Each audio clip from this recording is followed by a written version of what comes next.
Ay, good morning po, Ma'am May Rochelle Sarmiento. Ito po yung actual video test ng order nyo. Gigabyte GeForce GTX MPPTi 4GB GDDR5 Twin First Edition. Ayan po siya. Ma'am, panote lang po, gagamit po kayo dapat ng power supply. Rated at branded po. Huwag po yung generic na 700 watts. Yung at least 550 watts pataas po na power supply yung rated po at branded yung Corsair, Gigabyte, Asus, Seasonic, Thermaltake, yan pwede rin Borac. Yung mga branded yun po, huwag po yung generic na 700 watts na power supply. Okay po? Kasi po sigurado, gagana po yung sa umpisa pero after a month or a weeks, masisira din po yung video. So sayang po, hindi po natin i-cover yung warranty nyo na pagkailan. Okay? Gamit lang po kayo yung rated na power supply.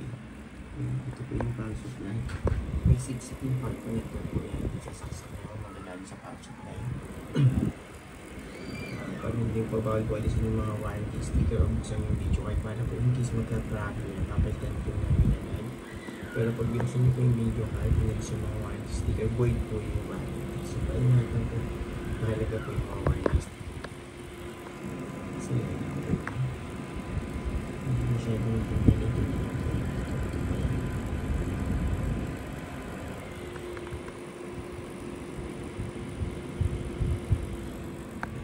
Tinetest po sa Permark. Time running niya 3 minutes 3 seconds. Open GL errors none. NVIDIA GeForce GTX 1050 Ti. Reading po na MSI Afterburner software. Yung graph na line niya napaka-smooth and stable lang po. Straight na straight lang siya.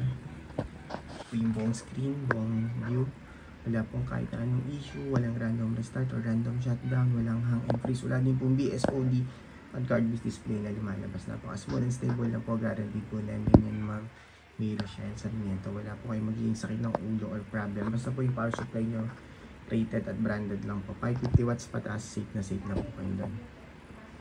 Okay. Time running niya po ulit. Double check, 3 minutes 50 seconds na po. Napaka smooth and stable pa rin po. Wala pong kahit na anong issue yun. Okay, tested na rin po namin sa mga games. Okay, close ko na po ito. Permark yung settings na niran natin sa kanya. And sa Afterburner software, yun yung video card na nadetect niya. Full details and specs po sa GPU-Z yan, GPU-Z.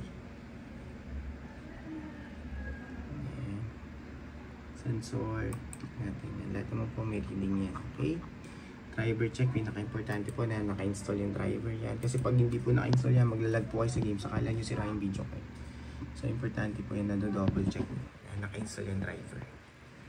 Importante po yan. System information po ng driver. Yan. Alright? Okay. Tapos, open po Google Chrome. Ang part time and day checking para alam nyo real time kung kailan namin nire-record itong video test before po namin i-ship out.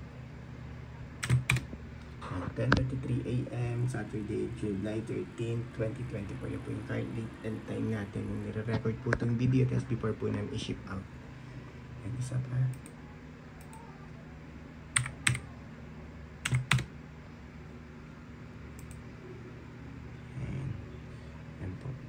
Same lang sila, dalawa po yung natin dalawa po yung reference natin. Time and date check, real time. Pag gusto nyo po i-double check ito kung legit, kung real time, pwede nyo pupuntahan yung website na yun. Kung nadadaya, yan po, pwede nyo pupuntahan yan. Ito din po yung isa. Yan. Okay. Yan po. So, yun lang po. Close ko na po ito and shutdown para ma-ship out na po namin today.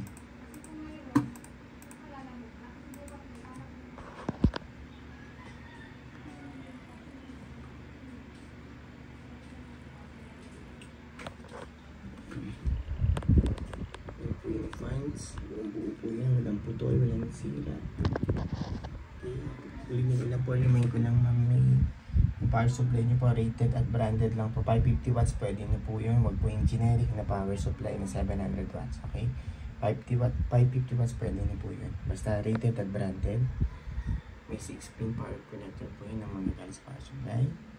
Yung mga warranty sticker po natin, bawal alisin para hindi po ma-void yung warranty nyo. Or buksan yung video file. Sige yung number niya.